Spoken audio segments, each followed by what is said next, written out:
नमस्ते दोस्तों, आप सभी का हमारे YouTube चैनल पर हार्दिक स्वागत करता हूँ। आज की जो हम क्लास करने वाले हैं, वो पॉलिटी के जो क्लास हैं वो रहेगी, जिसमें ये डिपार्टमेंट्स वगैरह आज हम कवर करने वाले हैं।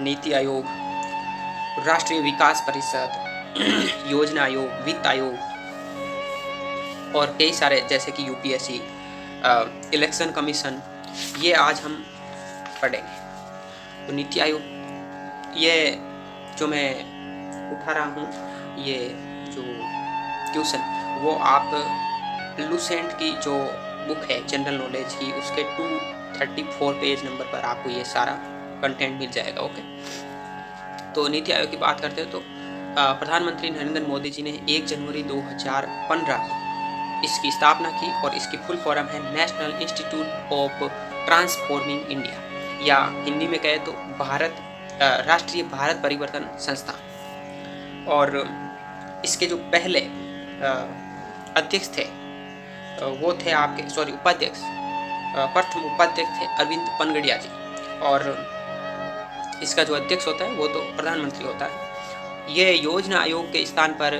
इसको बनाया गया था। योजना आयोग जो कि 1950 में इसकी स्थापना की गई थी, और इसके पहले जो योजना आयोग के उपाध्यक्ष थे वो गुलजारी लाल नंदा थे।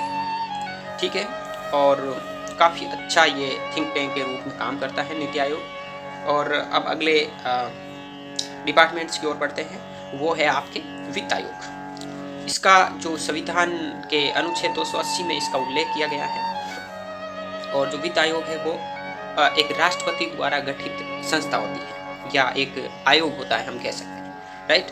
तो इसका जो भारत के संविधान में 281 के तहत राष्ट्रपति ही वित्त की जो सिफारिश है उसको संसद में प्रत्येक सदन के समक्ष रखवाता है। ये भी आपको याद रख लेना है। और बाकी मैं बात करूं तो जो वर्तमान में आपके वित्त आयोग है वो है 15वां। ये समय समय पर जो वित्त आयोग है वो बनते रहे हैं। तो अभी वर्तमान में जो 15वां वित्त आयोग है वो चल रहा है, जो कि जिसका कार्यकाल है 2021 से 2026 तक, और एन.के. सिंह इसके अध्यक्ष हैं। उससे पहले 2015 से 2020 तक वाई.भी. रेड्डी अध्यक्ष थे। वो 14वां जो वित्त आयोग है वो चल रहा था।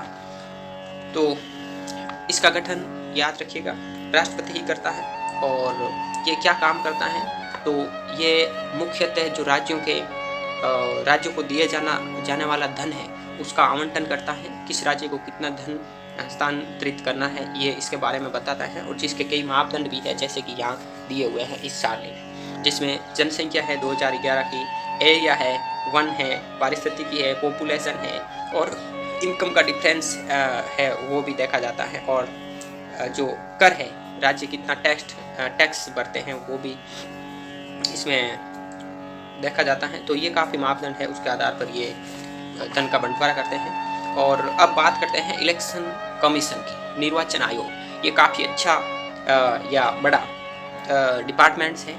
संविधान के भाग 15 के अनुच्छेद 324 है, 329 में इसके संबंध में जो उपबंध है वो दिए गए हैं। और जो इसकी स्थापना है वो 25 जनवरी 1950 को हुई थी। ये बात आपको याद रखनी है, ठीक है। ये काफ़ी अच्छा इसके बारे में क्वेश्चन एसएससी पूछती है। और ये एक स्थायी संवैधानिक निकाय है, ये भी याद रखिएगा। कुछ जो डिपार्टमेंट है, जैसे कि ये जो नीति आयोग है, योजना आयोग है, ये संवैधानिक नहीं थे। और जो ये आपका निर्वाचन आयोग है वो संवैधानिक निकाय है, यानी कि संविधान में इसका उल्लेख है, जो कि मैंने अभी आपको भाग और अनुच्छेद बताया है। तो इसके जो कार्यकाल होते हैं, जो मुख्य चुनाव आयुक्त के और जो अन्य सदस्य होते हैं उनका 6 वर्ष होता है या 65 वर्ष इनका जो कार्यकाल होता है वो होता है। और इनका जो चुनाव है या नियुक्ति है वो राष्ट्रपति के द्वारा की जाती है। तो जो चुनाव आयोग के या निर्वाचन आयोग के काम है वो क्या है, तो चुनाव क्षेत्रों का परिसीमन करता है,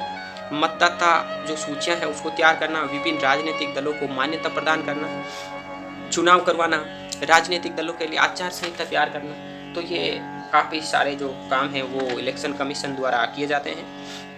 अब हम बात करते हैं लोक सेवा आयोग यूपीएससी की। तो बाद में 1919 में यानी 1919 में भारत सरकार अधिनियम के अधीन सर्वप्रथम 1926 में लोक सेवा आयोग की स्थापना की गई थी और जो लोक सेवा है आयोग उसकी 1924 में एक वित्तीय आयोग ने सिफारिश भी की थी।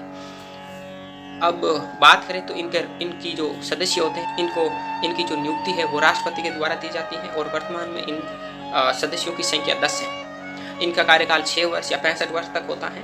और जो राज्य लोक सेवा आयोग है, वैसे एक तो भारत में है संघ लोक सेवा आयोग और एक है स्टेट्स में अलग होता है जिसे कहते हैं राज्य लोक सेवा आयोग। तो उसमें जो होते हैं उनका कार्यकाल 6 वर्ष या 62 वर्ष तक होता है। तो कैसी लगी क्लास कमेंट जरूर करें। मिलते हैं नेक्स्ट क्लास में, तब तक के लिए जय हिंद जय भारत।